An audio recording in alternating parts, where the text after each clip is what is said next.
In today's lecture, we'll be studying about what is electric field, then what do we mean by intensity of electric field, how to determine it due to a point charge, and then due to multiple charges. So to begin with, let us start with what is electric field. Before we begin with electric field, look at two terms which I will tell you. One is a source charge and a test charge. The meaning of source charge is it's a large magnitude of charge which can influence the region around it. Whereas test charge, as the name itself tells you, it's a very small magnitude of charge. It should be small in magnitude, whereas this is large in magnitude. Now let us see what is electric field. Say we have brought one source charge. We generally represent source charge with capital Q and test charge with Q0. Say we have brought one source charge and kept it in free space here. The moment you keep the charge here, there is a region around it where the influence of the charge is felt. So this region around the source charge, where the influence of charge is felt, is nothing but called as electric field. So electric field is basically a region around the charge where the influence of the charge is felt. Now let's see what is electric field intensity or strength. Okay, what do we understand by electric field strength or intensity of electric field? So to determine this intensity of electric field, as per the definition, electric field strength or intensity is defined as force experienced by a test charge placed at a particular point in electric field. But when you are taking the test charge, write it as limit as Q0 tends to 0. Implies the test charge is of very small magnitude. So let's say why is it necessary to write this limit as Q0 tends to 0. So here we are specifying that limit as Q0 tends to 0 because this charge which is used for testing the electric field should not influence or should not modify the existing field. Say for example, I have kept a source charge here and around it we have an electric field. Now if I bring a test charge and keep it at a certain distance,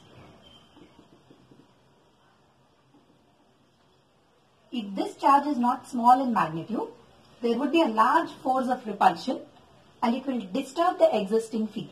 So instead of determining the field strength, we are disturbing the existing field if you take a large magnitude. So that's why we always define or write this limit as Q0 tends to 0. So indirectly we are saying that this charge is not going to disturb the existing field which is produced by the source charge.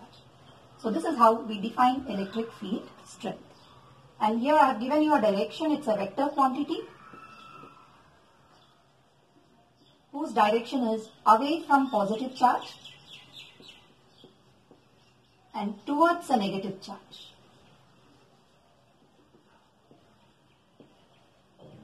Apart from this, look at the units of electric field strength or electric field intensity.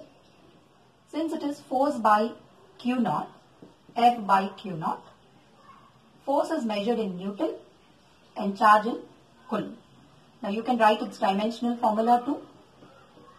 Force is mLT minus 2, Coulomb is current into time.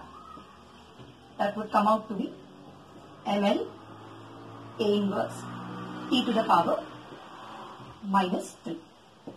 So this is how we define intensity of electric field.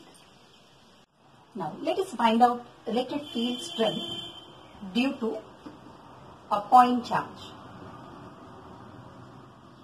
Okay, due to one source charge, let us see how to determine the strength of electric field.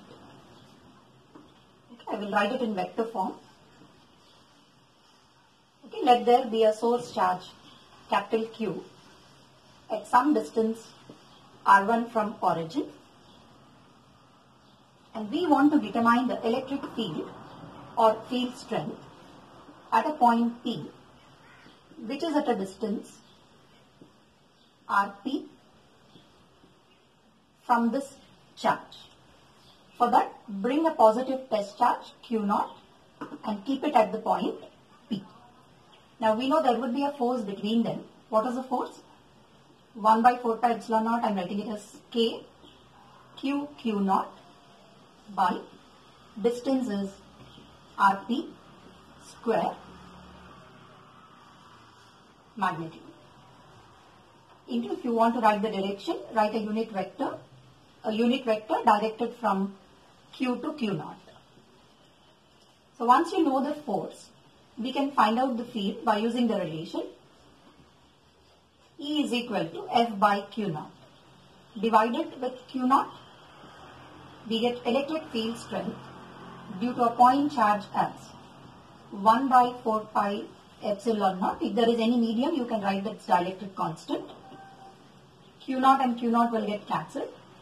Q by Rp square into a unit vector which is in the direction of Rp. This is how we can determine the electric field due to a single point charge. Now let's see how to find electric field strength due to multiple charges. That means more than one source charge. For that, consider a number of point charges. Say I have taken a source charge Q1